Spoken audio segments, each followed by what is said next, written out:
책 읽는 소리, 학교를 채우다. 우리 아이 제 141호. 2025년 여름 나눌수록 더해지는 마음. 여는 창 혼자 가면 빨리 갈 수 있지만 함께 가면 멀리 갈 수 있다. 나눌수록 더해지는 마음. 슬픔은 나누면 반이 되고 기쁨은 나누면 배가 된다고 합니다. 슬픔이 반이 된다는 것도 어찌 보면 평안이 배가 되는 것이겠지요. 나눈다는 것은 그만큼 더 풍요로워지는 실천입니다. 혼자가 아니라 함께 가겠다는 마음에 귀 기울여 보세요. 처음에는 부담되고 어려워 보이지만 나눔의 마음이 이끄는 대로 손 내밀어 한 걸음씩 내딛다 보면 저만치 아득하기만 했던 길 끝에 어느덧 다다라 발걸음도 마음 따라 사뿐거리며 함께 걷고 있는 우리가 보일 겁니다. 같이 가라, 같이 가. 같이 가면 백리길도 심리된다. 드라마 폭삭 속았수다 중에서 특집 1. 나눌수록 더해지는 마음. 교실 속 또 한 명의 선생님. 1수업 2교 사제. 글 편집위원 김지수. 수업 중 선생님이 2명인 교실을 상상해 본 적 있는가? 하나의 수업에 2명의 교사가 들어가는 1수업 2교 사제는 초등학교 중심으로 활발히 운영되고 있다. 그러나 중학교에서는 아직 낯설게 느껴지는 제도이기도 하다. 최근에는 중등교육 현장에서도 점차 이 제도를 도입해 새로운 수업 변화를 모색하는 사례가 늘고 있다. 수업의 주인공인 학생과 이를 지원하는 교사의 목소리를 통해 이 제도가 중학교 수업에서 어떤 가능성을 만들어가고 있는지 그 현장을 살펴보았다. 함께 수업하기, 교실의 변화. 1수업 2교 사제는 정규 수업 중 협력 강사와 함께 수업을 운영하며 학습에 어려움을 겪는 학생을 즉각적으로 지도하여 학습 결손이 누적되지 않도록 지원하는 제도이다. 학교는 협력 강사 협력 체계를 활용하여 별도의 공고 절차 없이 수요 조사만으로 비교적 간편하게 운영할 수 있다. 이 제도의 도입을 주저하게 만드는 이유 중 하나는 수업 공개에 대한 부담감이다. 2025년부터 1수업 2교 사제 연구학교를 운영 중인 동평중학교 엄정원 교사는 대부분의 선생님께서 처음에는 누군가와 함께 수업을 한다는 점, 특히 수업이 외부해 보인다는 것에 가장 큰 부담을 느끼셨다. 라고 전했다. 하지만 일정 기간이 지나자 교사들은 이 제도가 오히려 수업에 대한 심리적 여유를 만들어줬다고 입을 모았다. 수업 중에 발생하는 다양한 상황에 대한 부담을 협력 강사와 분담할 수 있었고, 혼자서는 시도하지 못했던 수업 아이디어를 협력으로 과감하게 실현해 볼 수 있었다는 것이다. 특히 모둠 활동이나 개별 피드백이 필요한 상황에서 협력 강사의 지원은 큰 힘이 되었다. 협력 강사와 함께 국어 수업을 운영한 엄교사는 눈과 손발이 2배가 된 느낌이었다. 라고 표현하며 협력 강사 선생님과 학생을 나눠서 피드백을 제공하니 부담이 적어 한 학생에게 더욱 깊이 있는 피드백을 제공할 수 있었다. 라고 전했다. 동평중학교에서는 이러한 수업 협력이 가능하도록 주 1회 같은 교과 협의회를 운영하고 있다.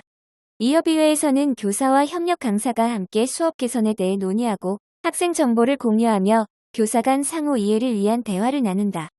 하나의 수업을 위해 두 교사가 머리를 맞대고 함께 고민하는 이 과정은 더 나은 수업을 만들어가는 힘이 되고 있다. 학생들의 마음에 스며든 또 한 명의 선생님. 동평중학교는 협력 강사의 역할과 필요성을 학생들이 자연스럽게 체감할 수 있도록 3에서 4월을 학습 지원 경험 주간으로 운영했다. 엄교사는 입학식과 별도의 안내방송을 통해 1수업 2교 사제를 소개하고 협력 강사 선생님과 함께 수업하게 될 것임을 미리 알렸다. 라고 설명했다. 처음에는 교실에 낯선 어른이 함께 있는 것에 아이들이 긴장하거나 어색해할 수 있다는 우려도 있었지만 실제 반응은 훨씬 긍정적이었다. 협력 강사는 수업 시간 내내 학생들을 세심하게 관찰하고 이름을 자주 불러주며 유대감 형성에 힘썼고 덕분에 학생들은 또 한 명의 선생님을 자연스럽게 받아들였다. 엄교사는 평소 수업에 소극적이던 한 학생이 협력 강사 선생님의 칭찬에 수줍게 웃으며 반응했던 순간이 기억에 남는다. 라며 그 모습을 보고 관심을 2배로 받는 경험이 학생들에게 얼마나 큰 힘이 되는지 실감했다. 라고 말했다. 학생들의 반응도 인상적이다. 협력 강사가 없는 날 오늘은 선생님 왜 안 오세요? 라고 묻는 학생이 있었고 협력 강사 선생님이 계시면 더 집중하게 된다. 라는 이야기까지 들을 수 있었다. 이처럼 협력 강사는 교사와 학생 사이의 또 다른 연결고리로서 교사 혼자서는 미처 살피기 어려운 교실의 구석구석까지 함께 바라보는 든든한 조력자로 자리 잡고 있었다. 1수업 2교 사제는 단순히 교사 수를 늘리는 제도가 아니다. 교사의 수업 설계가 더 정교해지고 학생 개개인에게 맞춤형 지원이 가능해지는 구조적인 수업 변화가 일어난다. 협력 강사와 함께 만들어가는 교실, 이제는 새로운 수업 혁신의 출발점으로 바라봐야 하지 않을까? 특집이 나눌수록 더해지는 마음. 언제나 우리와 더 가까이, 울산 남부 도서관, 글 박시영, 울산 남부 도서관. 도서관 다녀올게. 부모님을 흐뭇하게 만드는 한마디. 이제 도서관은 배움을 넘어 편의와 문화 공간으로서 우리에게 다가오고 있다. 온 가족이 휴일에 함께 시간을 보내고 친구들과 삼삼오오 모이는 곳. 이번 주말 울산 남부 도서관에서 오롯이 또 여럿이 어우러지는 특별한 경험을 해보자. 아이들의 작은 도전 1000권의 책. 하나하나 차곡차곡 쌓여가는 독서의 기쁨을 아이에게 선물해 주고 싶다면 울산 남부 도서관의 우리 아이 1000권의 그림책 읽기 프로그램을 추천한다. 4에서 7세 어린이들은 선정된 1000권의 그림책을 읽으며 책 속 세상을 탐험하는 여정을 시작한다. 그 여정의 끝에는 아쉬움 대신 뿌듯함이 기다린다. 바로 작은 메달과 인증서를 받으며 명예의 전당에 이름을 올리는 특별한 순간, 영유아기부터 독서 습관을 기르며 전생의 독서 역량을 키워나가는 도전이 시작된다. 책을 사랑하는 마음은 어릴 때부터 찬찬히 싹튼다. 한 권에 담긴 우리의 추억. 책장을 넘기는 소리, 부모의 다정한 목소리, 아이의 웃음. 책을 매개로 가족이 함께하는 토요일 아침을 맞고 싶다면 도서관 속 가족 독서 체험을 추천한다. 양육자와 자녀가 함께 책을 읽으며 정서적 유대감을 키우고 체험 활동을 통해 책 속 이야기를 더 깊이 느낄 수 있다. 지난 5월에는 바다가 준 선물을 읽고 비누를 만들며 바다가 담긴 조개 껍데기의 세계를 알아보기도 하였다. 영유아를 위한 북스타트 프로그램은 그림책을 매개로 한 음악, 미술, 율동, 감각놀이를 포함하고 있다. 책을 사랑하는 마음은 가족과 쌓아가는 추억 속에서 자라난다. 모두 모여 책으로 여는 마음. 웬만한 책이 전체 관람가인 이유는 세대와 상관없이 언제나 우리를 하나로 묶어주기 때문이 아닐까? 나이가 들어서 생각하니 젊어서 책을 많이 못 읽은 게 가장 아쉽고 후회스럽다. 인생나눔 시니어 독서회의 이영식 회원이 작년 10화 전에 전시한 작품의 첫 문장이다. 매달 세 번째 목요일 60세 이상으로 이루어진 회원들은 함께 모여 책을 읽고 서로 이야기하며 위로와 공감을 나눈다. 책 속에서 찾은 인생의 즐거움과 살아온 시간 속에서 느낀 감정을 공유하며 그들은 또 다른 한 장을 넘기고 있다. 책을 사랑하는 마음은 사람을 더하고 경험을 나누며 깊어진다. 맛있는 걸 먹으면 이름을 기억해 놓았다가 다음에 같이 와야지 재미있는 걸 볼 땐 웃게 해줄 생각에 이거 말해줘야지 하며 문득 떠오르는 사람이 있다. 내가 좋아하는 걸 같이 하고픈 마음, 사랑을 풀어쓴 수많은 말 중에 하나가 아닐까? 이 말들을 수백 번의 고민과 여러 번의 퇴고를 거쳐 엮은 글이 책이다. 그림책, 소설, 에세이, 만화와 같이 형식만 다를 뿐 모든 글은 사람과 사랑을 말하고 있다. 사랑을 하는 사람은 안다. 한 문장을 읽을 때마다 천연스레 생각나는 얼굴을, 전해주고 싶은 문장을, 함께 그리고픈 장면을. 책을 사랑하는 마음은 결국 누군가를 사랑하는 마음. 사람과 사람이 책을 통해 하나가 되는 따뜻한 경험을 원한다면 울산 남부 도서관으로 오라. 특집 3 나눌수록 더해지는 마음. 관계를 일으키는 힘. 회복적 생활교육, 회복적 정의교육센터 이재영 대표와의 만남. 글 편집위원 이솔비. 생활지도의 새로운 구도, 회복적 생활교육이 학교 교육의 문을 두드렸다. 학생들 스스로가 갈등을 해결하기 위해 대화하고 상처난 마음이 회복될 수 있도록 책임을 다한다. 그 선두에 선 회복적 정의교육센터 이재영 대표를 만났다. 회복적 생활교육이 왜 지금의 학교 생활지도에 필요한가요? 최근 우리 사회에는 학교폭력, 교권 침해, 아동학대 등의 문제를 법적으로 해결하려는 경향이 있습니다. 하지만 학교는 과연 안전해지고 있는지, 상호 존중의 문화가 강화되고 있는지를 돌아보아야 합니다. 학교는 사법기관이 아닌 교육기관입니다. 따라서 학교에서 잘못이 생기고 관계의 위기 상황이 발생했을 때 조사와 처벌 중심으로 이뤄지는 사법적 방식보다 교육적 방식의 해결을 고민해야 합니다. 즉, 학교 내 갈등을 교육의 기회로 전환하는 시도가 필요합니다. 이러한 측면에서 피해 회복을 위한 자발적 책임의 기회와 당사자 간 관계 회복을 강조하는 회복적 생활교육이 학교에서 계속 시도되고 정착되는 것이 어느 때보다 중요한 시점입니다. 회복적 생활교육이 학생 생활지도의 새로운 패러다임이라면 이 생활교육으로도 학교폭력 예방이 가능한가요? 가능합니다. 회복적 생활교육은 세 가지 측면에서 접근하기 때문입니다. 첫째, 공동체 의식을 높입니다. 학생들은 꼭 갈등이나 사안이 생기지 않더라도 일상에서 회복적 수업, 서클, 존중의 약속, 공동체 활동 등을 통해 관계를 이어가는 힘을 키웁니다. 다른 사람의 감정과 생각을 경청하고 존중하는 과정은 그 자체로도 삶의 교육이 되기도 합니다. 둘째, 문제를 조기에 해결하게 됩니다. 학생 간 갈등 상황이 생기고 관계의 위기가 시작되는 초기 시점에 회복적 질문과 간단한 대화 모임, 문제 해결 서클 등의 방법을 활용하여 당사자와 공동체가 문제 상황에 건강하게 직면할 수 있도록 돕습니다. 셋째, 갈등이 발전된 상황에서도 문제 해결을 시도할 수 있습니다. 신체적, 언어적, 정서적 폭력이나 따돌림 문제 등 누군가 지속적으로 피해를 보고 있는 문제에도 관련된 당사자들이 직접 대화 모임을 열 수 있습니다. 이때 중요한 점은 잘못한 사람이 받을 응부적 처벌과 불이익이 핵심이 아니라 피해가 회복되고 안전한 관계를 정립하는데 필요한 것이 무엇인지를 논의하여 피해자의 필요를 채우는 것이 중심이 되도록 해야 합니다. 이런 세 가지 노력은 그 자체로 문제 해결적이지만 동시에 예방적 기능을 갖습니다. 학부모님께 자녀 교육과 관련해 조언하시고 싶은 말씀이 있다면 먼저 우리가 익숙해져 있던 응보적 정의, 즉 잘못은 벌을 낳는다의 관점에서 벗어나야 합니다. 대신 잘못은 피해를 낳으므로 그 피해를 회복하는 것이 진정한 정의임을 자녀에게 알려주세요. 또한 부모가 판단하고 판결하는 어른의 역할만 할 것이 아니라 질문하는 부모의 역할을 잘 해주었으면 합니다. 여기서 말하는 질문이란 학생에게 갈등 상황이 발생하였을 때 누가 먼저 그래서 라고 묻는 대신 무슨 일이 있었는지를 먼저 묻고 그 일이 자신과 상대에게 어떤 영향을 주었는지를 이해할 수 있도록 물어봐 주는 것입니다. 그리고 피해가 회복되고 이런 잘못이 반복되지 않도록 스스로 할 수 있는 일은 무엇인지도 묻고 기다려주기를 바랍니다. 마지막으로 부모님 또는 선생님은 무엇을 도와주길 바라는지를 질문함으로써 해결책을 함께 고민하는 모습도 보여주세요. 이러한 회복적 질문을 통해 부모는 자녀를 혼내고 야단치는 것만으로 자녀 교육을 잘하고 있다고 믿는 것에서 자유로워질 수 있습니다. 자녀의 생활지도는 부모라는 삶 속에서 반드시 배워야 하는 교육임을 기억하세요. 그리고 신고하는 데 익숙해진 자녀 세대의 대화를 통한 건강한 갈등 해결 방법을 가르쳐 주시길 바랍니다. 특집사 나눌수록 더해지는 마음.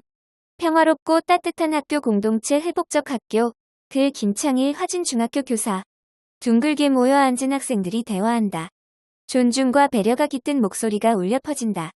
다양한 관계들이 마주보기 시작한다. 회복이라는 힘이 공동체에 스며든다. 평화롭고 따뜻한 공동체 교육을 실천하고 있는 화진중학교의 이야기를 소개한다. 징계가 아닌 회복의 길로. 그동안 학교 현장에서는 규칙을 어긴 학생이 있으면 생활교육위원회를 통해 훈계, 봉사, 출석 정지 등 징계 중심의 방식으로 대응해왔다. 이러한 징계 중심의 방식은 학생들이 스스로 피해를 돌아보고 책임질 기회를 빼앗았다. 우리 학교는 이런 일방적인 생활교육위원회의 징계 대신 공동체 회복위원회를 운영하여 관리자, 학생안전부장, 학년부장, 담임교사, 학부모위원 관련 학생 및 학부모와 함께 사건을 바라보고 대화한다. 회의 전 학생과 대화하는 과정에서 여기서 대신 회복적 성찰문을 작성하게 하여 학생이 자신의 행동을 깊이 성찰하고 피해를 어떻게 회복할 수 있을지 주체적으로 고민하고 실천하게 한다. 회의에서는 학교 공동체가 함께 무슨 일이 있었는지, 나의 행동이 다른 사람들에게 어떠한 영향을 주었는지, 이 일이 회복되기 위해서 자신이 어떤 일을 할 수 있을지 등에 대한 이야기를 하면서 관련 학생이 자신의 행동을 돌아보고 자기의 행동에 책임질 기회를 제공한다. 학생 스스로가 피해 회복을 위해 노력한 이후 지속적 상담을 통해 학생이 느낀 점을 나누는 시간도 가진다. 학생이 다시 설 수 있는 배움의 공간을 제공하기 위해 오늘도 학교 공동체는 노력하고 있다. 약속하고 실천하는 존중의 문화. 우리 학교는 모든 관계의 출발점은 존중이라는 믿음 아래 학생들이 스스로 존중의 문화를 만들어가도록 지도하고 있다. 단순히 규칙을 전달받는 것이 아니라 학생들이 직접 서클 활동을 통해 어떤 행동이 존중인지, 어떻게 하면 서로를 배려할 수 있는지 함께 고민하고 결정한다. 학급에서는 학생들이 모여 우리 반 존중의 약속을 스스로 만들고 서약한다. 이 약속은 학급 교실에 게시되어 매일 함께 실천하며 갈등이 생겼을 때는 약속을 기준 삼아 대화와 회복의 기회를 마련한다. 단순한 규칙이 아닌 공동체가 함께 만든 신뢰의 기준이기에 학생들의 책임감도 더욱 크다. 존중은 가르침이 아니라 함께 실천하며 길러지는 것이다. 우리 학교에서 아이들은 머리가 아닌 마음으로 배우는 관계를 시작하고 있다. 일상에 스며든 회복적 실천. 회복적 교육은 단 한 번의 활동이나 프로그램으로 완성되지 않는다. 꾸준한 노력과 관심이 회복적 교육을 꽃피울 수 있다. 이를 실천하기 위해 우리 학교는 학교 생활 전반에 회복적 생활 교육을 녹여내기 위해 노력한다. 한 학기에 2에서 3회 회복적 서클 활동을 운영한다. 원 모양으로 둘러앉아 각자의 생각과 감정을 나누는 이 활동은 학생들이 자신의 이야기를 안전하게 꺼내고 다른 사람의 이야기를 경청하는 힘을 기르는 기회가 된다. 친구와의 갈등이 생겼을 때는 특별 서클을 열어 누구의 잘잘못을 따지기보다 서로의 상황을 이해하고 관계를 회복하는 데 중점을 둔다. 교실에서는 담임교사를 중심으로 회복적 생활교육이 꾸준히 이루어지고 있다. 단순한 훈육이나 제재 대신 학생이 자신의 행동을 돌아보고 어떻게 관계를 회복할 수 있을지 스스로 계획하도록 지도한다. 이러한 회복적 접근은 수업 시간, 쉬는 시간, 급식 시간, 등굣길 대화 속에도 스며들어 있다. 교사는 학생과 대화할 때 행동의 결과보다 감정과 관계에 먼저 주목하며 학생 역시 점차 자신과 타인의 감정을 읽는 데 익숙해지고 있다. 회복적 실천은 특별한 프로그램이 아니라 모든 일상의 순간에서 존중과 책임, 공감을 배우는 과정이다. 우리 학교는 이 회복적 문화가 학생들의 마음속에 자연스럽게 자리 잡을 수 있도록 오늘도 따뜻한 실천을 이어가고 있다. 특집호 나눌수록 더해지는 마음. 울산 스윙스 다문화 리틀 야구단 희망을 던지고 꿈을 휘두르다. 글 편집위원 정가연. 야구 한 번도 안 해봤는데요. 그렇게 시작한 아이들이 야구방망이 쥐는 법부터 서로를 응원하는 마음까지 하나하나 배워나갔다. 2014년 다문화 가정 아이들의 자존감을 키우고자 시작된 울산 스윙스 리틀 야구단. 10년 동안 일요일마다 진심 어린 눈으로 아이들을 바라보아 온 오주원 단장을 만났다. 안녕하세요. 간단하게 자기소개 부탁드립니다. 안녕하세요. 울산 남부경찰서 치안정보계에서 근무하는 오주원입니다. 2001년부터 약 23년간 외국인 관련 업무를 맡아왔습니다. 외국인 자율방범 순찰대 운영, 범죄 예방, 정착 지원 등 다양한 활동을 하고 있습니다. 울산에서는 2006년부터 근무하고 있으며 11년 전 다문화 리틀 야구단 스윙스를 창단해 다문화 가정 아이들을 지원하고 있습니다. 다문화 가정 아이들을 돕기 위한 방법 중 야구를 선택하신 이유가 있나요? 초등학교에 다문화 가정 아이들이 많아지면서 이 아이들이 따돌림이나 폭력에 시달리지 않고 학교에 잘 적응할 방법을 고민했어요. 하지만 그 당시 울산에는 이런 프로그램이 거의 없었죠. 그래서 운동을 통해 자립심과 자신감을 키우자는 결론에 도달했어요. 제가 사회인 야구단 감독을 맡고 있고 야구를 꾸준히 해왔으니까 자연스럽게 야구로 재능 기부를 하자는 생각이 들었어요. 올해 스윙스가 창단 11주년을 맞았다고 들었습니다. 이름에 담긴 특별한 의미가 있을까요? 남구종합사회복지관의 이상민 과장님과 함께 야구단을 처음 만들 때 이름을 무엇으로 할까? 라는 고민부터 시작했죠. 야구에서는 점수를 내려면 결국 타자가 공을 쳐야 하는데 야구방망이를 휘두르는 바로 그 순간, 즉 스윙이 시작점이 되는 거죠. 우리 팀은 다문화 가정 아이들이 함께하는 팀인데 이 아이들이 야구를 통해 무언가를 새롭게 시작하는 의미를 담고 싶었어요. 스윙이라는 단어가 야구의 시작이자 아이들의 새로운 출발과도 맞닿아 있다고 느꼈죠. 그렇게 스윙스라는 이름이 탄생했습니다. 현재 야구단이 어떻게 운영되고 있는지 궁금합니다. 정원은 항상 20명을 유지하고 있어요. 참가 자격은 초등학교 2학년부터 중학교 1학년까지의 다문화 가정 아이들입니다. 만약 다문화 가정 아이들로만 채우기 어려우면 한국 가정 아이들도 일부 포함해 유연하게 운영하고 있죠. 단순히 야구만 하는 게 아니라 울산 내 다른 리틀 야구단들과 친선대회를 여는 등 다양한 활동을 하고 있어요. 야구단 홍보 및 가입은 어떤 경로로 이루어지나요?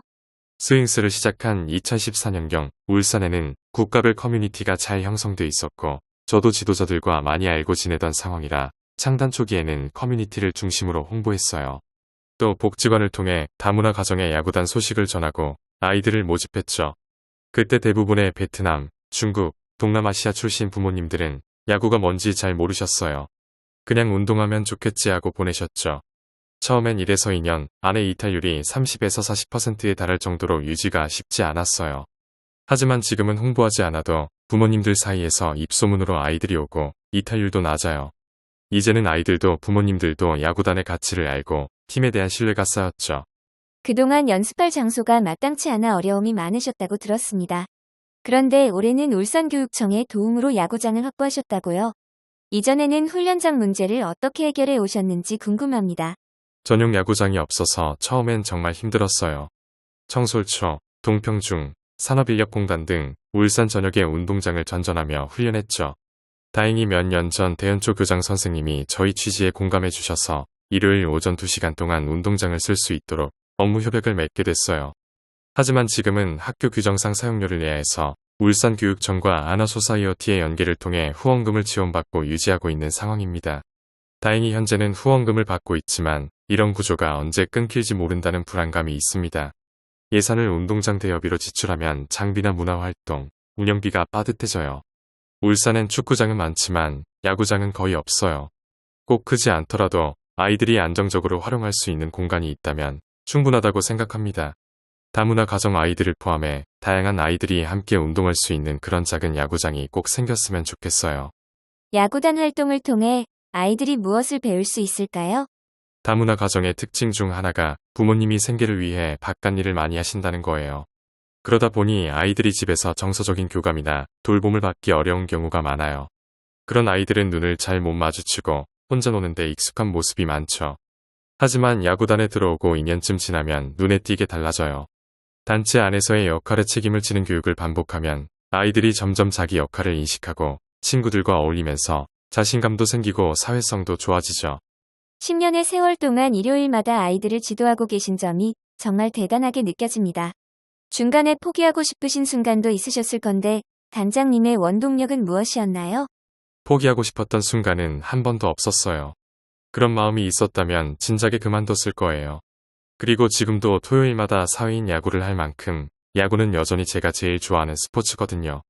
일요일에 아이들과 부모님이 계속 나와주시니 저도 계속할 수 있는 거죠. 여러 단체에서 계속 후원을 해주고 복지관 과장님도 늘 옆에서 챙겨주시는데 제가 그만두면 이 모든 게 무너질 수도 있잖아요. 외부적인 이유로 운영이 어렵게 되면 어쩔 수 없지만 적어도 제가 울산에 있는 한 제가 만든 팀이니까 끝까지 책임지고 싶어요.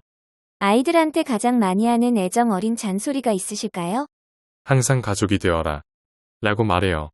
우리가 모두 가족이라는 생각을 가지고 여기 와 있어야 한다고 말이죠. 사실 아이들이 야구 선수가 되려고 오는 건 아니잖아요.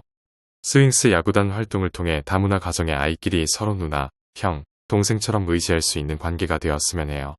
앞으로 살아가는데 서로 버팀목이 되어야 한다는 걸 계속 강조하고 있어요. 단장님과 스윙스의 멋진 발걸음을 앞으로도 응원하겠습니다. 단장님은 이제 어떤 꿈을 향해 나아가고 계신가요? 우리 스윙스는 취미반이지만 가끔 특별한 재능을 지닌 아이들이 있어요. 초등학교 저학년 때 시작해 몇 년간 꾸준히 훈련하면 실력 차이가 확실히 드러납니다. 그런 아이들이 중학교 야구부에 진학하고 더 나아가 멋진 프로 선수로 성장하는 모습을 지켜보는 것이 저의 또 다른 꿈입니다. 특침 6 나눌수록 더해지는 마음. 자립을 향한 동행 특수학교 전공과 글 박경희 울산예인학교 교사. 특수교육의 궁극적 목적은 학생의 자립이다. 33년의 교직 여정은 그 목적을 이루기 위해 흔들림 없이 걸어온 시간이었다. 지난 3년 동안 울산예인학교에서 특수교육 대상 학생들과 함께 취업과 자립을 위해 열심히 달려왔다. 학생의 장애 특성과 능력에 맞게 전공과 교육과정을 맞춤형 직업교육과정으로 편성하여 지도했다.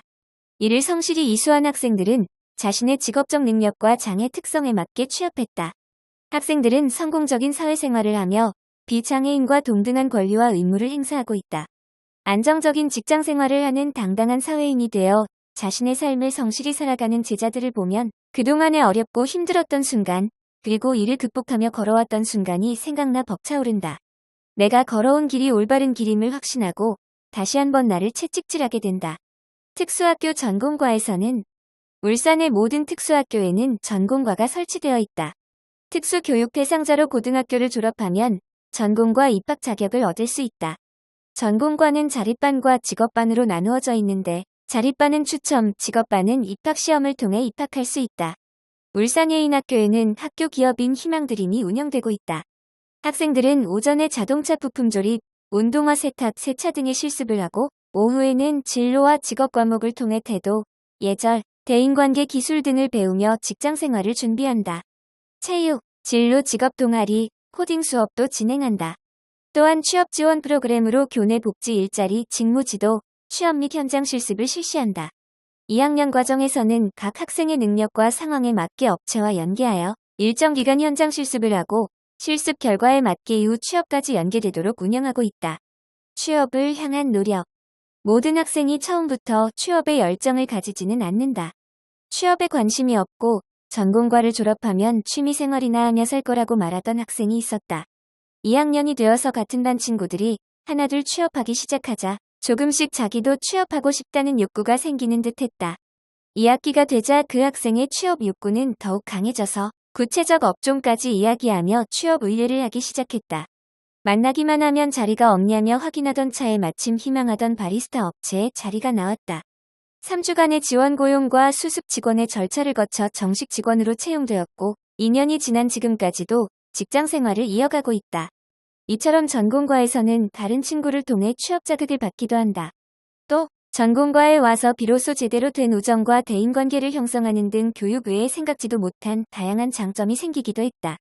바리스타 외에도 간호보조, 사무보조, 조립, 식품 포장, 청소, 세탁, 운동, 문화예술 등 여러 방면에서 자기의 능력을 다하고 있다.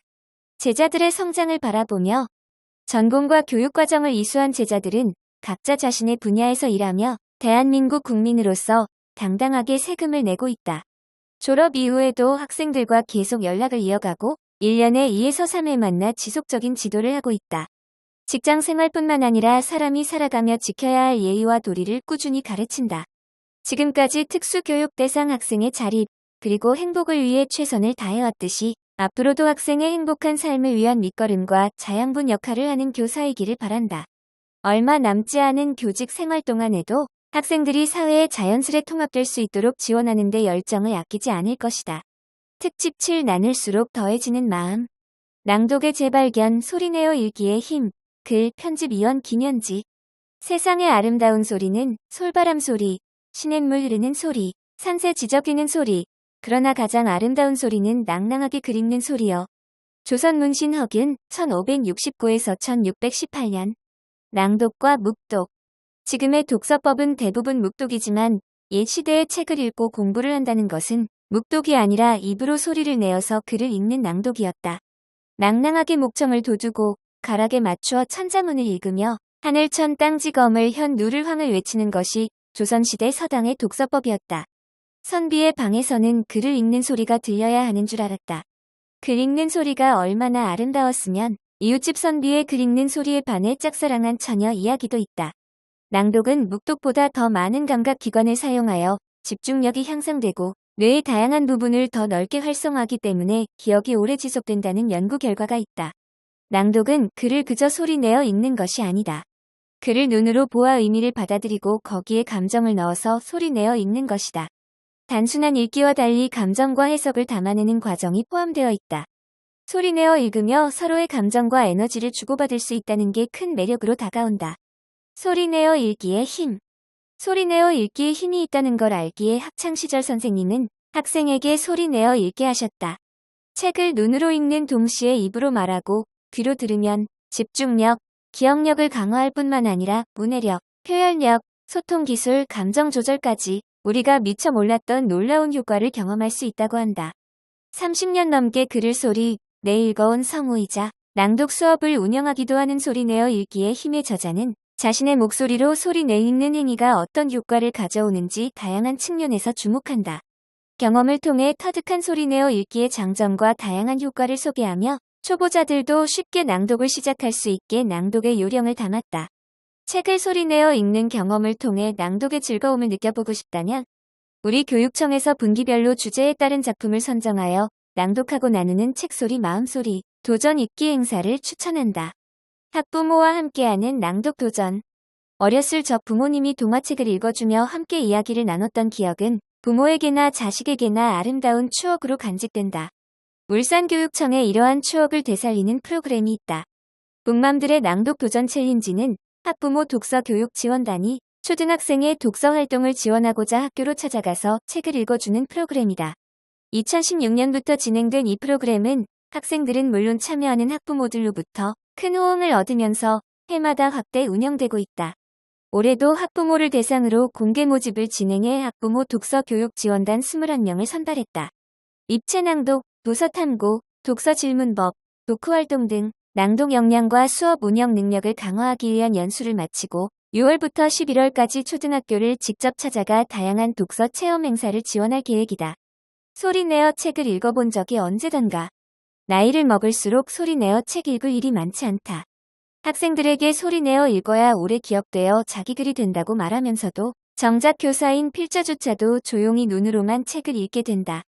소리내어 읽으면 한 글자 한 글자를 놓치지 않게 된다. 속으로 읽을 때보다 속도가 늦춰지니 내 목소리를 따라 내 생각과 마음도 찬찬히 들여다볼 수 있다.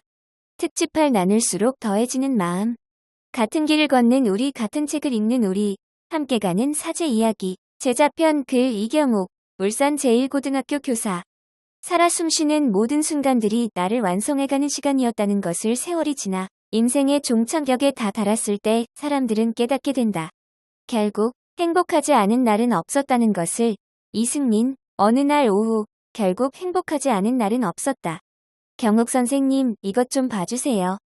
처음 내 이름에 선생님이라는 호칭이 붙었을 때 낯선 기분이 들었다. 분명 시험을 보고 연수를 받고 출근했는데도 내가 교사라는 사실은 좀처럼 실감나지 않았다. 교탁 앞에 서 있는 내가 어색했고 학교에서 마주치는 모든 선생님이 여전히 나에겐 선배이자 스승처럼 느껴졌다. 그러던 중 토론 수업을 해보고 싶어 공교육 토론 아카데미에 토론 전문교사를 지원하게 되었다. 선정된 교사 명단을 훑다가 내 이름과 이혜경 선생님의 이름이 나란히 있는 걸 보았다. 고등학교 시절 국어 선생님이셨던 그분과 같은 자리에 선 것을 확인한 순간 처음으로 나도 이제 정말 교사가 되었구나 하고 실감이 났다. 교사를 꿈꾸게 된 계기는 선생님에 대한 존경심이었다. 내가 더 나은 사람이 될 수 있도록 이끌어주셨던 분들. 모든 선생님이 저마다의 방식으로 존경스러웠지만 이혜경 선생님이 보여준 진심과 태도는 나도 저런 사람이 되고 싶다라는 마음을 품게 했다. 시험에 합격한 직후 가장 먼저 선생님께 연락드렸다. 선생님께선 반가운 목소리로 그럼 이제 우리 동료 교사네? 라며 웃으셨다. 그 한마디에 심장이 간질간질했다. 존경하던 선생님과 내가 동료라니 민망하면서도 괜히 어깨에 힘이 들어갔다. 내가 교사가 되었음을 다시 한번 실감하게 된 순간이었다. 선생님께선 합격을 축하한다며 나와 친구들을 집으로 초대하셨다. 반가운 얼굴들이 모인 자리엔 즐거움이 가득했다. 그 자리에서 나온 가벼운 담소에서 우리의 독서 모임이 싹 텄다. 독서 모임의 이름은 책담, 책임 없는 수다 모임이란 뜻이다. 학교에 다닐 땐 책과 가까운 삶을 자연스레 살았다. 인문학 교실, 작가와의 만남, 밤새 책을 읽는 독야청청 프로젝트와 같이 책을 매개로 한 활동이 많았다. 그 시절엔 친구들과 선생님과 책을 읽는 일이 당연하고도 즐거운 일이었다. 하지만 사회인이 되고 특히 남자끼리 모이면 우리 책 이야기 해보자라고 먼저 말하기가 쉽지 않았다. 왠지 말하기 쑥스럽고 망설여졌다. 그런 내가 친구들과 독서 모임을 실제로 시작하게 됐다는 게 아직도 놀랍다. 책을 핑계 삼아 다시 생각을 나누고 이야기할 수 있는 자리가 생겼다는 게 감사하다. 잊고 지냈던 갈증이 시원하게 풀리는 기분이었다. 나는 학창시절 행운처럼 좋은 선생님과 친구들을 만났고 값지고 소중한 추억들을 쌓을 수 있었다. 그 시절 우리가 함께 쌓은 시간은 나를 천천히 완성해가는 시간이었다. 교사가 된 지금 아직 많이 서투르지만 나는 그 기억을 되새기며 학생들에게 좋은 시간을, 자신을 완성해가는 시간을 선사하는 사람이 되고 싶다고 다짐한다. 특집고 나눌수록 더해지는 마음. 13년 만에 독서 보충 수업, 함께 가는 사제 이야기. 스승편 글 이혜경, 울산 여자고등학교 교사. 아무리 오래 기억에 남은 제자라도 교사가 먼저 연락을 건네는 일은 쉽지 않다.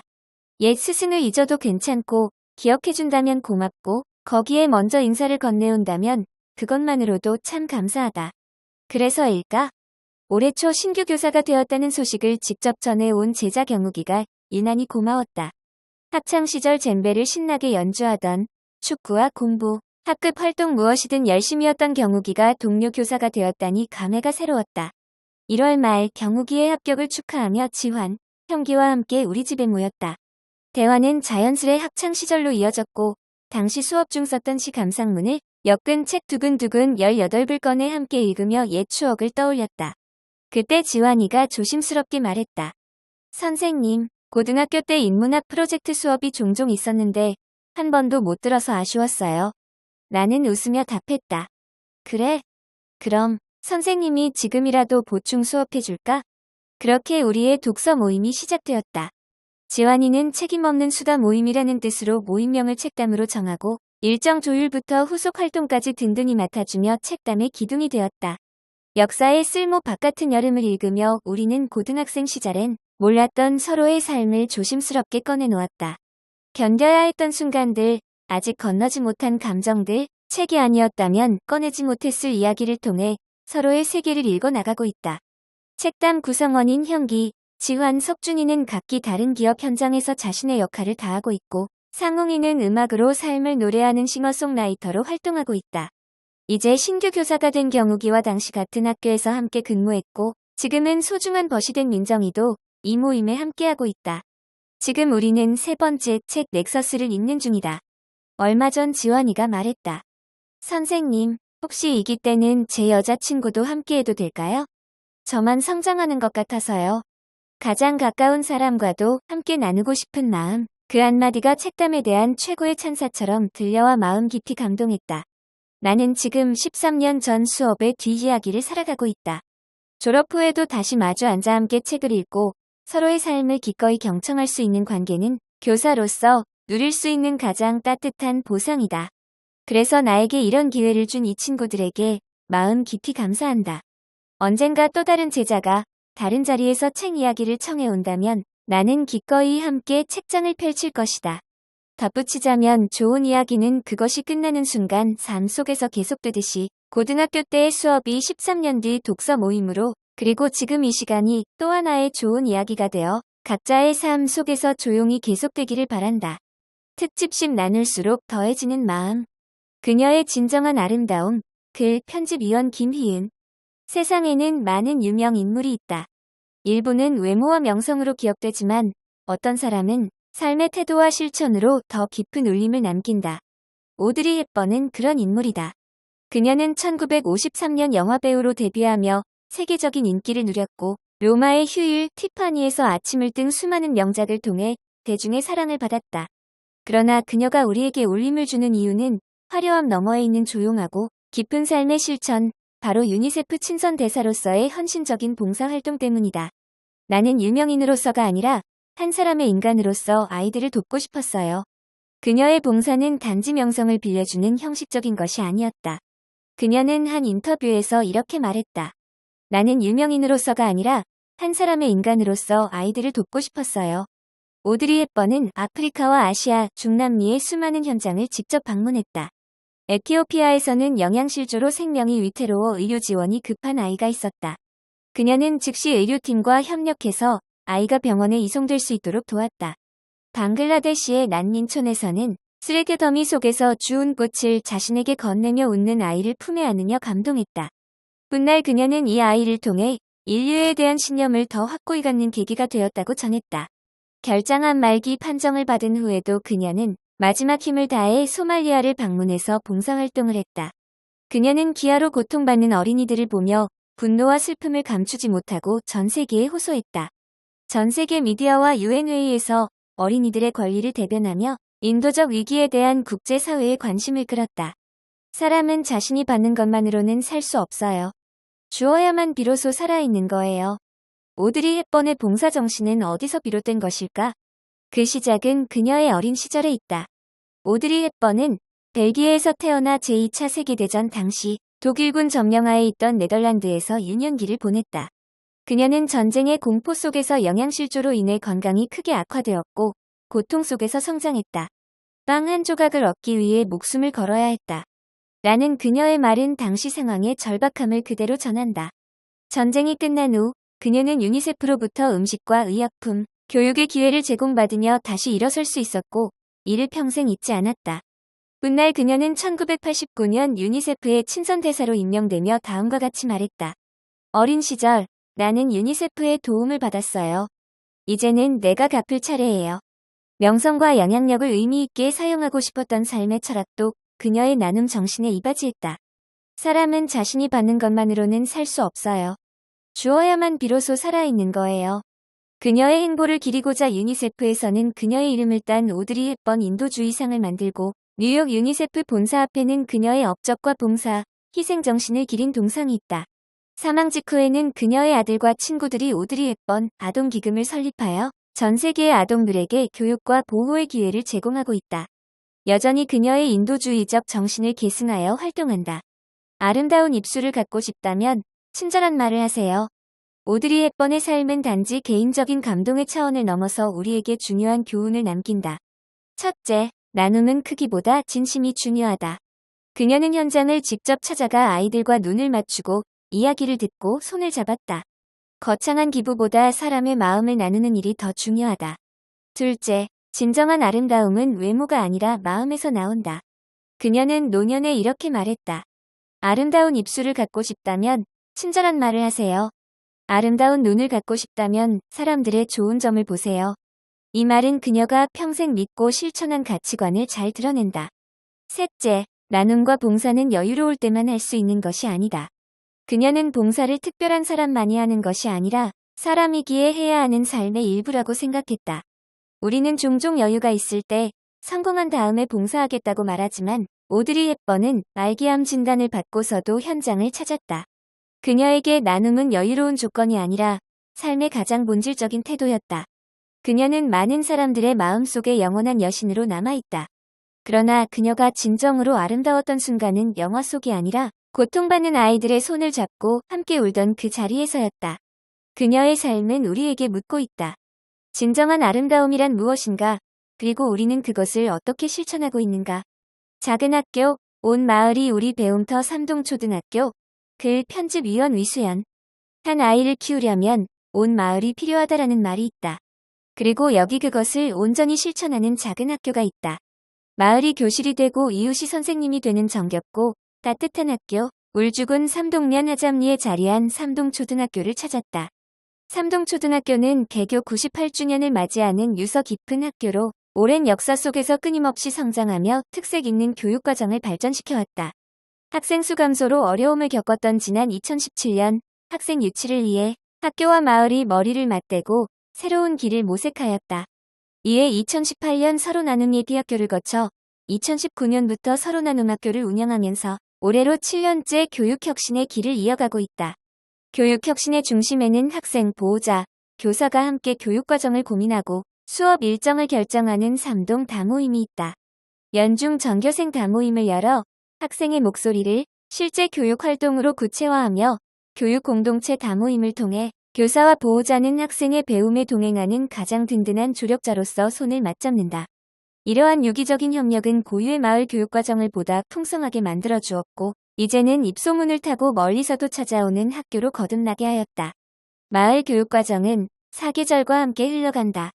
봄이 오면 전교생이 교장 선생님과 함께 마을을 탐험하며 둘레길을 걷는다. 행복 텃밭에 고구마, 호박, 옥수수, 토마토, 오이, 고추, 쑥갓, 가지 등 갖가지 작물을 심고 가꾼다. 퇴직 교장 선생님, 현직 교감 선생님과 함께하는 목공 수업을 통해 도마와 쟁반도 만든다. 여름에는 마을 매실밭에서 직접 딴 매실로 매실청을 담근다. 텃밭에서 수확한 농작물로 마을 교사와 친환경 요리 수업을 진행한다. 전교생이 울주서부 청소년 수련원을 찾아 생존 수영 교육은 물론 다양한 영법 강습을 받고 외국인 강사에게 요가와 명상을 배우는 마음건강교실도 함께한다.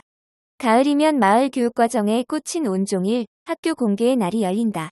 마을 방앗간에서 뽑아온 떡에 학생들이 직접 담근 고추장을 넣어 떡볶이를 만들어 먹고 교정 감나무에서 딴 대봉감을 이웃과 함께 나눈다.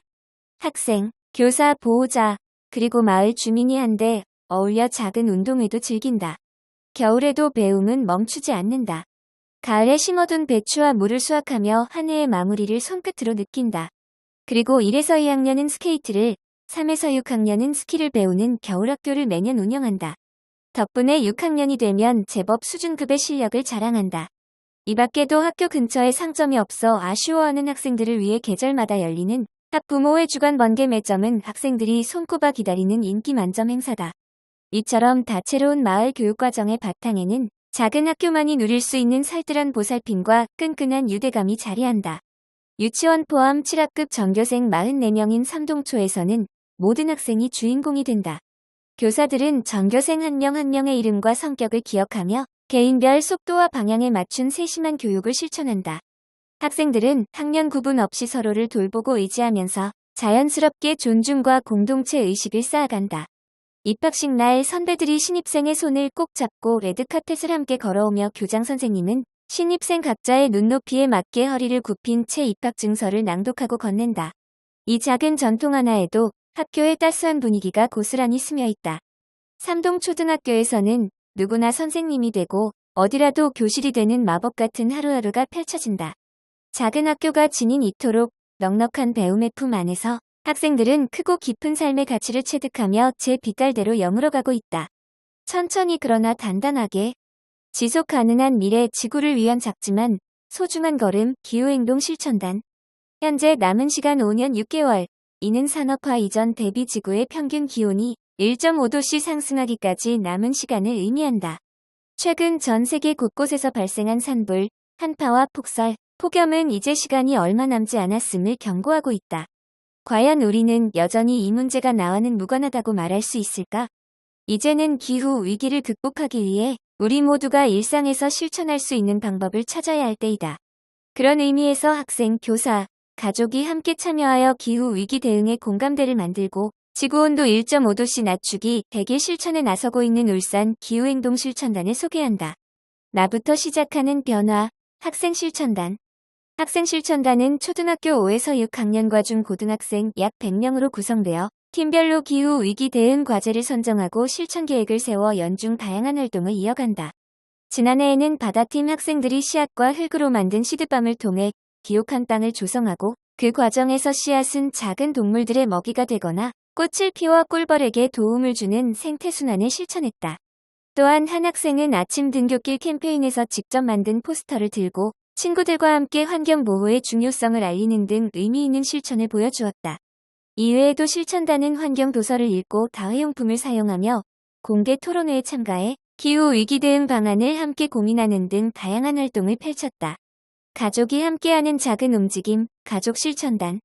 가족 실천단은 초, 중, 고 학생을 포함한 가족 130명 내외로 구성되어 가족 단위의 기후 행동 실천을 통해 환경학습권을 보장하고 지역사회로 실천 문화를 확산시키는 연결고리 역할을 한다. 가족이 함께 공원이나 바닷가를 달리며 쓰레기를 줍는 플로깅 활동을 하거나 울산 기후위기 대응 교육센터의 생태 체험 교실에 참여해 자연 재료를 활용한 요리를 배우고 텃밭의 풀이 피나 꽃잎으로 나만의 손수건을 만드는 천연 염색 체험도 할 수 있다. 이를 통해 가족 간의 유대감을 높이고 자연과 교감하며 환경이 소중함을 되새기는 뜻깊은 시간을 가졌다. 생태교육은 학교로부터 교사 실천단. 교사 실천단은 20명 내외의 교사들이 모여 학교 문화를 생태적으로 전환하기 위해 다양한 수업 사례를 공유하고 교육과정과 연계한 기후 위기 대응 수업을 개발하여 현장에 적용했다. 지난해 온산 중학교 교사들은 생태전환 교육 실현을 위해 그린테이블 프로젝트라는 교과 간 융합 수업 모형을 개발하였다. 이 수업에서는 과학, 수학, 도덕을 융합하여 과학실 내 수경재배를 통해 기후위기가 식물 성장에 미치는 영향을 조사하고 통계 자료와 그래프를 활용해 기후위기 실태를 알리는 홍보물을 제작했다. 또한 환경오염으로 인해 사라질 먹거리를 조사하고 기후변화 대응을 위한 실천 방안을 함께 탐구했다. 이외에도 생태환경 주제를 중심으로 무학년 융합 수업을 진행하였는데 코딩을 활용한 스마트팜 제작, 해유리 재활용, 동물을 위한 윤리적인 소비 등 다양한 활동을 통해 학생들이 생태 감수성을 높이고 생태환경 역량을 키우는 데 큰 도움이 되었다. 2025년 실천단은 모집하여 발대식을 마쳤으며 6월부터 11월까지 공동 실천 과제를 선정해 100일 이상의 실천 활동에 돌입했다. 실천단은 자유롭고 창의적으로 활동하며 종료 후 우수사례 공모전을 통해 교육 감상 등 다양한 혜택을 받을 수 있다. 아쉽게도 실천단에 참가하지 못했다면 기후행동 1.5도씨 앱을 활용해보자. 퀴즈, 이벤트, 기후 정보 확인 등 다양한 프로그램으로 일상에서 기후행동을 실천할 수 있고 스쿨 챌린지를 통해 우수한 학교에는 시상도 주어진다. 지금 우리의 작은 실천이 지구를 지키는 큰 힘이 될 수 있다. 슬기로운 교육 현장 다 같이 글 박미정, 야음 초등학교 교사. 팔다리를 쭉 뻗고 허리를 유연하게 빙글. 우리 학교에는 특별한 운동회, 특별한 체조, 그리고 특별한 사람들이 있다. 2024 학교체육대상 학교체육 활성화 부문에서 최우수상을 받은 야흥초등학교 체육교육 현장을 소개한다. 아이들의 환한 미소가 빛나는 시간. 지난 5월, 야흥초등학교 학교체육축제가 열렸다. 흔히 알고 있는 운동회인 놀이 한마당과 신체 놀이를 코너별로 체험할 수 있는 놀이 체험으로 운영됐다. 학교체육연구학교인 본교는 학생들이 다양한 운동의 여러 가지 방법으로 직접 참여할 수 있도록 프로그램을 구성했다. 이를 통해 체육활동에 배려가 필요한 학생들을 포함하여 체육을 좋아하지 않는 학생들도 소외되지 않고 모두 신체활동을 즐길 수 있었다. 학생들이 환하게 웃는 모습을 보니 뿌듯함과 행복함이 차올랐다. 다 같이 만든 다같이 체조. 우리 학교에는 특별한 체조가 있다. 이름하여 다같이 체조. 학생과 학부모 모두 다 같이 다양한 가치를 담아 함께 체조하며 운동하는 문화를 만들어 보고자 시작한 것이다. 먼저 안내장으로 학교 체조의 의의를 설명하고 공모를 안내했다. 그리고 학생끼리, 때로는 부모님과 함께, 때로는 혼자서 음악에 맞춰 구상한 체조를 학교 체조 오픈 채팅창으로 제출받았다. 학교 체육 업무 전담팀 교사들이 하나의 작품을 선정하고 이를 학생과 교사가 함께 재구성하여 체조를 완성했다. 작년과 올해 학교 체육 축제에서 이다 같이 체조로 전교생 모두가 한자리에서 준비운동을 했다. 중간놀이 시간에도 안전교육으로 학급에서 체조를 하기도 하고 체육 시간이나 동아리 시간에 시작 전 준비운동으로 활용하기도 한다. 다같이 체조가 올해로 벌써 2년 차가 되었다. 우리 학교만의 전통인 동시에 학생들의 건강도 챙길 수 있다는 점에서 그야말로 일거양득인 체조다. 지역사회도 함께하는 학교. 우리 학교에는 체육 전담 선생님이 한 분 계신다. 이런 경우 한 명의 교사가 체육교과 수업, 업무, 대회와 같이 학교 체육과 관련된 업무를 모두 처리할 수밖에 없어 학교 체육이 강조될수록 교사의 업무 부담이 커지게 된다. 그러나 우리 학교에는 놀라운 비결이 하나 있다. 바로 지역사회의 힘을 빌리는 것. 작년 학교체육축제는 남구가족센터, K전래놀이협회, 하다교육협동조합 강사들과 협력으로 운영했고 올해는 청소년 차오름센터의 강사와 자원봉사자들이 함께했다. 덕분에 한 명의 교사임에도 학생들이 안전하게 체험하고 체육 활동하는 데에 집중할 수 있었다. 장점은 이뿐만이 아니었다. 학생들 또한 함께해 주시는 지역사회 강사, 자원봉사자들을 보며 진로교육과 체육 수업의 배움이 실제 삶으로 확장되는 경험을 할 수 있었다. 건강한 몸에 바르고 따뜻한 마음 더하기. 야흥초등학교는 2024에서 2025년 학교체육연구학교이자 2023에서 2025년 교육과 정자 1학교이다. 올해는 제로웨이스트 및 재활용 교육을 실시하고 플라스틱 재활용 비즈 줄넘기를 제작했다. 학생들은 직접 만든 줄넘기로 틈틈이 운동하면서 체력도 키우고 있다.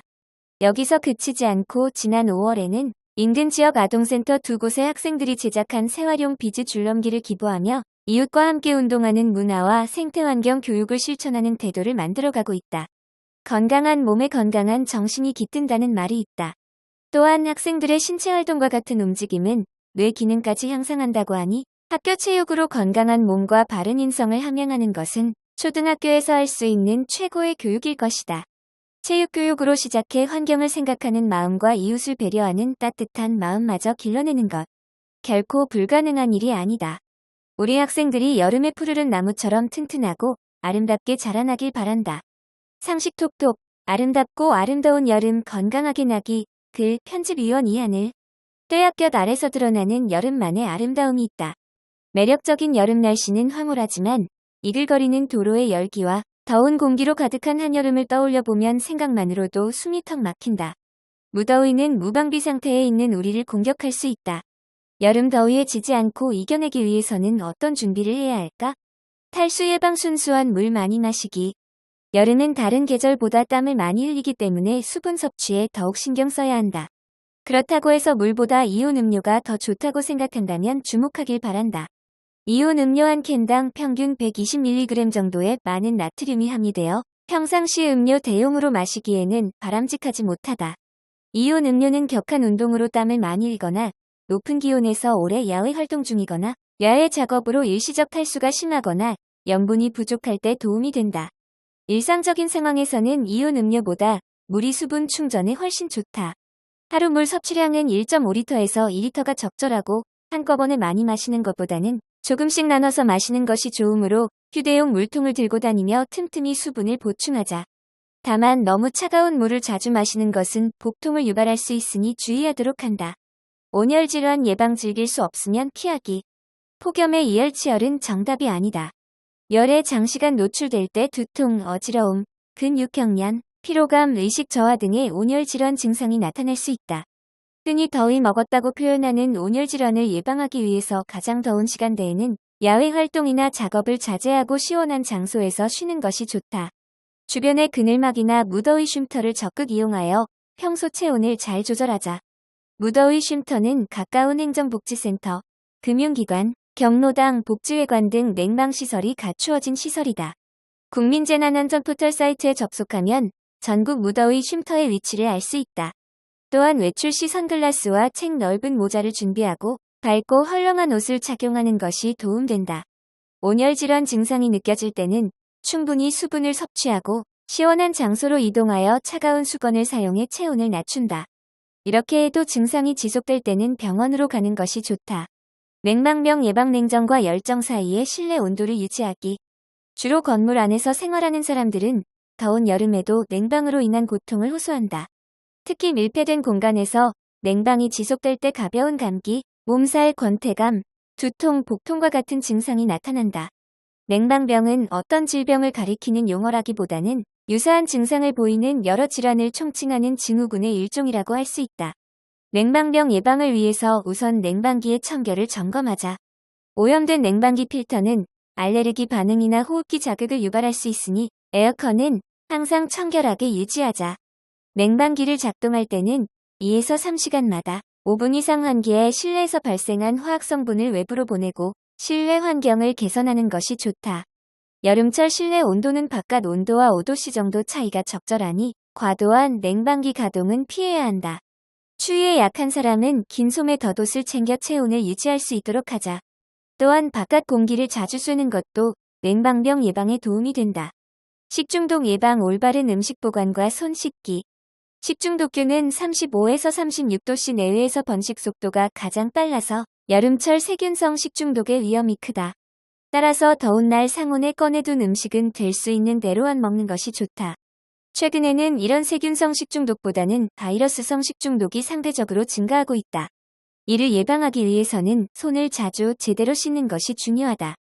대표적인 식중독 증상은 구토와 설사인데 이는 우리 몸을 회복시키기 위한 자연스러운 과정이다.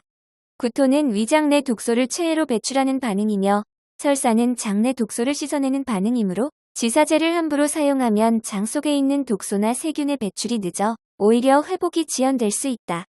식중독 증상이 나타날 때는 빠르게 체내 수분 손실을 보충하고 전해질 균형을 맞추기 위해 포도당이나 전해질이 포함된 이온 음료를 마시는 것이 좋다.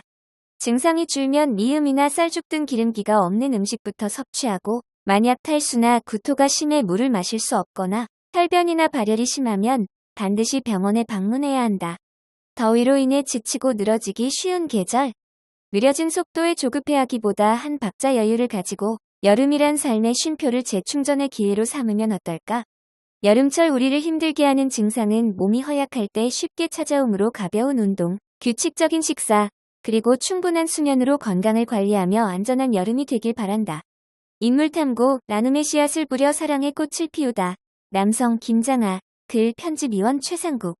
똥은 쌓아두면 구린내가 나지만 흩어버리면 거름이 되어 꽃도 피우고 열매도 맺는다. 돈도 이와 같아서 주변에 나누어야 사회에 꽃이 핀다. 김장하 선생은 경남 사천에서 태어나 18세이던 1962년에 한약업사 시험에 합격해 이듬해 한약방을 열었다. 그 뒤 60년 가까이 한약방을 운영하며 돈을 벌었지만 그 돈을 자신을 위해 쓰지 않고 도움이 절실한 다른 이들을 위해 자선사업을 하며 나눔을 실천해왔다. 그는 한약업에 종사하면서 자신이 벌어들인 수익은 아프고 괴로운 사람들에게서 받은 돈이기에 그것은 자신을 위해 쓰여서는 안 된다고 여겼다. 가난 때문에 배우지 못하는 이들이 생겨서는 안 된다는 신념으로 100억 원이 넘는 개인 재산을 들여 명신고등학교를 설립했다. 이후 1991년 학교를 국가에 기부 체납을 하여 공립학교로 전환했다. 또한 그는 형편이 어려운 학생들을 위해 장학금을 주고 문화, 예술, 여성, 인권, 역사 등 다양한 분야에도 도움을 주었다. 특히 일제강점기 때 시작된 백정의 신분을 철폐하기 위한 형평운동에 관심을 가지기 시작하여 형평운동 기념사업 회장을 맡았다. 현재에도 여전히 만연해 있는 가진 자와 못 가진 자의 차별, 남녀 차별, 지역 차별 등 다양한 불평등한 사회 현상에 관심을 기울이고 좀 더 평등해지는 방법을 찾아 나서기 위해 많은 후원을 아끼지 않고 있다. 나눔의 의미. 김장하 선생에게 도움을 받은 이들은 훗날 교수나 법조인이 된 이도 있었고 또 다른 이들은 요리사나 스님이 된 이도 있었다. 김장하 선생은 장학금을 주거나 후원을 할 때 당사자에게 어떤 조건도 제시하지 않고 그저 있는 그대로 바라보기만 했다고 한다.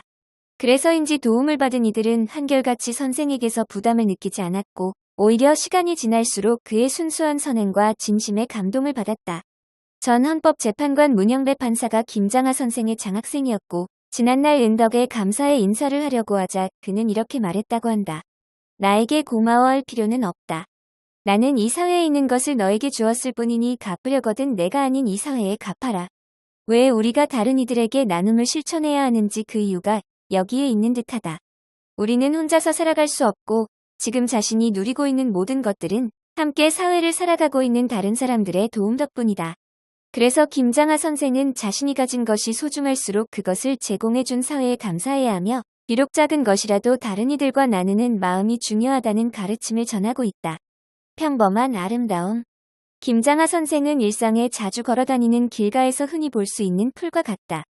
평생 승용차 없이 자전거와 대중교통을 이용하는 등 검소하게 생활해왔으며 수많은 사회단체에 후원을 해온 그였지만 정작 행사에 귀빈으로 초대되었을 때는 주목받는 자리를 사양하고 늘 가장자리에 앉았다고 한다.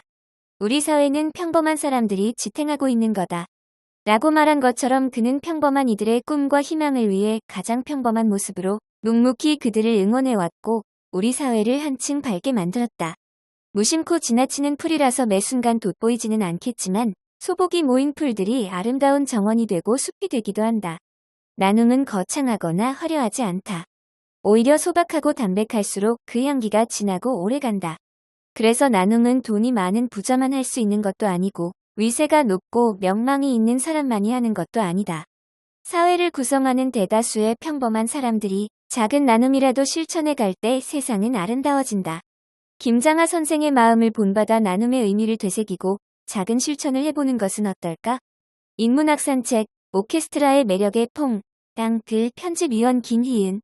조화롭고 아름다운 소리로 마음을 편안하게 만들어주고 음악의 감정과 이야기를 풀어내는 오케스트라. 아무 생각 없이 노래에 고민을 실어보내고 싶을 때, 다양한 악기의 매력에 빠져들고 싶을 때 오케스트라 공연장을 찾는다. 다양한 악기는 어떻게 배치될까? 오케스트라는 관현악단으로도 불리는데 여기서 관과 현은 관악기와 현악기를 의미하며 관현 악곡을 연주하는 단체를 말한다. 지휘자를 선두로 다양한 종류의 악기가 연주되고 조화로운 소리가 모여 아름다운 곡을 탄생시킨다. 오케스트라는 곡의 연주를 넘어서 작곡가의 의도를 해석하여 노래에 실린 감정을 전달하는 중요한 역할을 한다.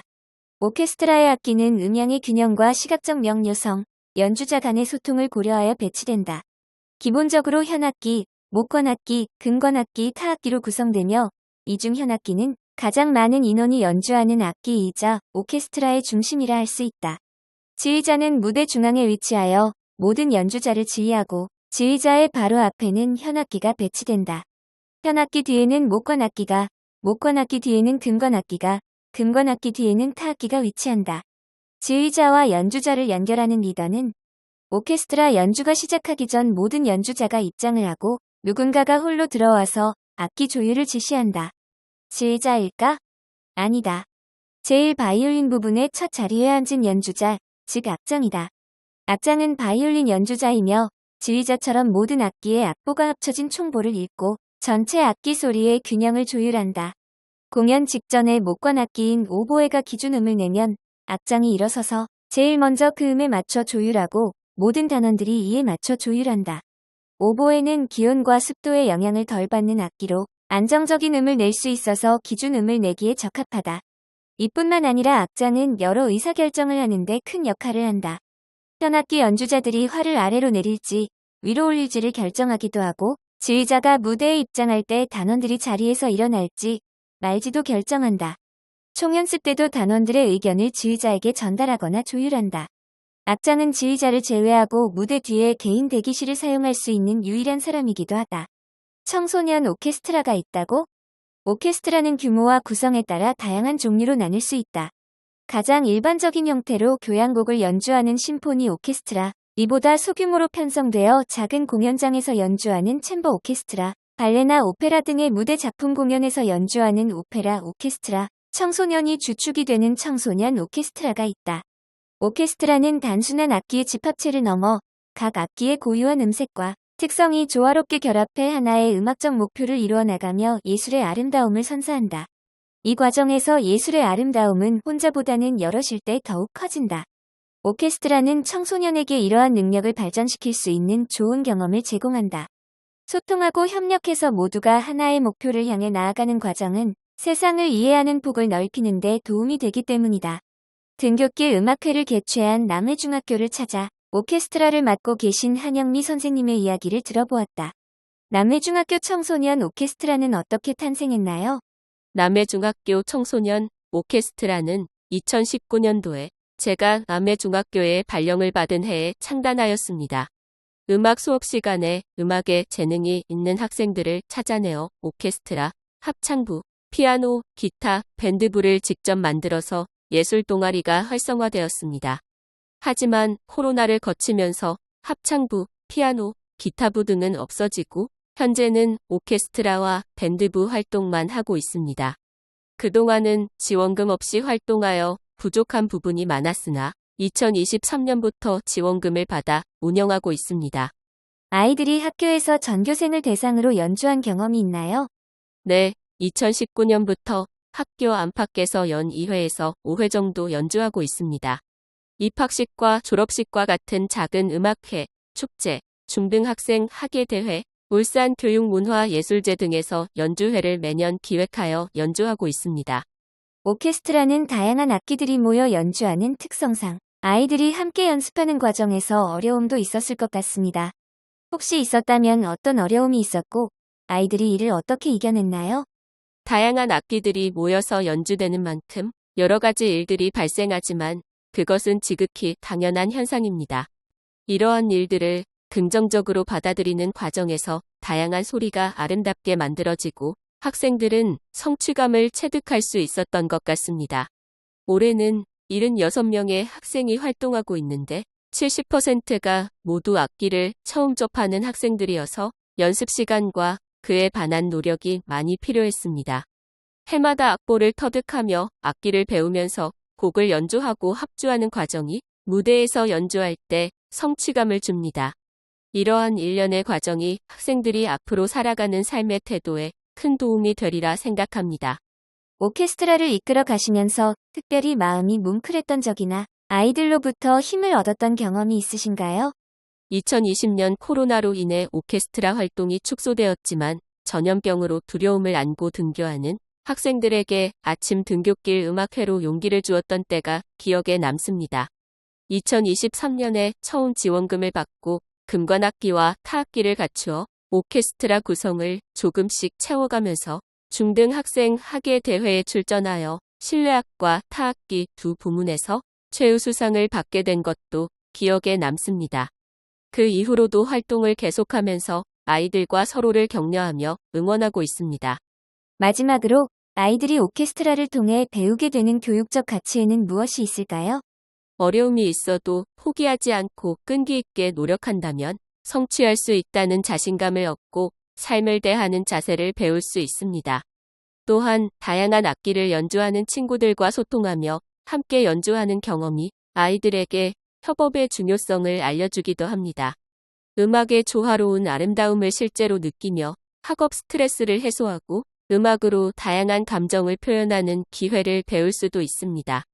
도서문화 글 공보 담당관 홍보팀 모모 미하엘 랜데 저 비룡소 1999년 모모는 도시 외곽 원형극장에 사는 소녀로 마을 사람들의 이야기를 귀 기울여 들어주고 문제를 해결하도록 도와주는 능력이 있다. 모모는 특별한 능력으로 사람들의 삶을 바꾸고 마음의 평화를 느끼게 해준다. 어느 날 회색 신사들이 나타나 마을 사람들에게 시간을 아껴 저축하라고 한다. 결국 사람들은 점점 바빠져 삶의 질이 떨어진다. 모모는 사람들의 저축된 시간을 회색 신사들이 빼앗아가서 마을 사람들이 더 바빠지고 지치게 된다는 것을 알게 된다. 사람들의 잃어버린 시간을 되찾기 위해 회색 신사들과 맞서 싸워 결국 사람들의 시간을 되찾는다. 이 책은 아이들에게 모험과 재미를 주지만 어른들에게는 시간의 가치와 삶의 진정한 의미를 다시금 생각하게 한다. 삶을 빠르게 살아가고 시간을 효율적으로만 사용하기보다 현재를 온전히 살아가고 사람들과의 관계를 소중히 쌓아가는 것이 진정한 삶의 가치가 아닐까?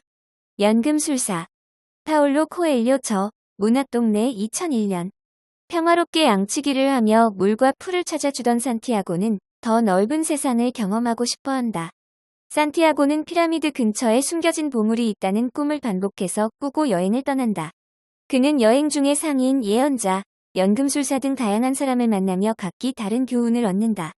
연금술사를 통해 물질적인 보물이 아닌 자기 성찰로 삶을 변화시킬 수 있음을 깨닫는다. 무언가를 온 마음을 다해 원한다면 반드시 우주가 우리의 꿈을 이루기 위해 돕는다는 것이다. 우주가 그렇게 마음을 읽어준다는 것. 눈앞에 엄청난 보물이 있어도 사람은 그것을 알아보지 못한다. 모든 것이 마음에 달린 것일까? 보물의 존재를 믿지 않아서이다. 실패한 연금술사는 단지 금만을 구하려 했기 때문이다. 이 책은 자아를 외면할수록 삶은 무거워진다는 것을 일깨워준다. 우리 모두의 내면에 잠들어 있는 용기와 직관을 일깨워보자. 첫 여름, 완주. 김금희 무제 2025년. 종이책을 기본으로 하는 다른 책과는 달리 배우 박정민이 설립한 출판사에서 내놓은 이 책은 듣는 책으로 먼저 출판됐다. 눈이 불편하신 분들에게 책을 먼저 나누기 위함이라고 한다. 주인공 손열매는 부모의 이혼 후 가족과 관계가 소원해진 채 바쁘게 살아간다. 어느 날 같이 살던 선배 고수미가 열매에게 빚을 남기고 사라진다. 성우 일을 하고 있지만 수입이 일정하지 않아 방을 빼야 하는 상황에 우울증까지 심해진다. 열매는 고수미를 찾아 그녀의 고향인 완주 마을로 향한다. 이 이야기는 열매가 완주에 살게 되면서 겪어가는 과정을 그리고 있다. 그곳에서 어적이라는 숲지기를 만나고 거대한 숲, 자연과 교감하며 서서히 치유되어 간다. 열매는 시간에 쫓기며 바삐 움직이기보다 느리게 호흡하며 관계를 만들어 상처를 회복하는 법을 하나둘 경험하며 성장한다. 지리한 장마철, 마음까지 뽀송한 소설 한 편을 들어보는 건 어떨까? 친애하는 슐츠씨. 박상현 어크로스 2024년. 제목 속 슐츠는 스누피로 알려진 만화 피너츠의 작가 찰스 슐츠이다. 그는 1960년대 연재 당시 친애하는 슐츠씨에게로 시작하는 독자 글링먼의 편지로 흑인 등장인물 프랭클린을 탄생시켰다. 1부에는 차별과 편견에 관한 이야기를, 2부에는 이에 맞서 행동하는 사람들에 관한 이야기를 담고 있다. 책에서 멜라니는 미국 빈민가 고등학교에 다니는 똑똑한 학생이지만 교육의 불평등을 깨달아 학교에서 사라졌다. 그녀는 경제력, 지역, 인종, 장애 등 여러 배경이 결과를 결정하는 상황에 억울함을 느꼈을지도 모른다. 인권운동의 앞장선 마틴 루터킹 목사처럼 행동으로 사회가 바뀌기도 하지만 글링먼의 편지와 같은 작은 목소리가 변화를 끌어내기도 한다. 유명한 만화가에게 편지를 써 본드 읽겠어? 라는 마음이 아니라 작은 행동으로 낡은 세상 속 편견을 직접 바꿔보는 건 어떨까?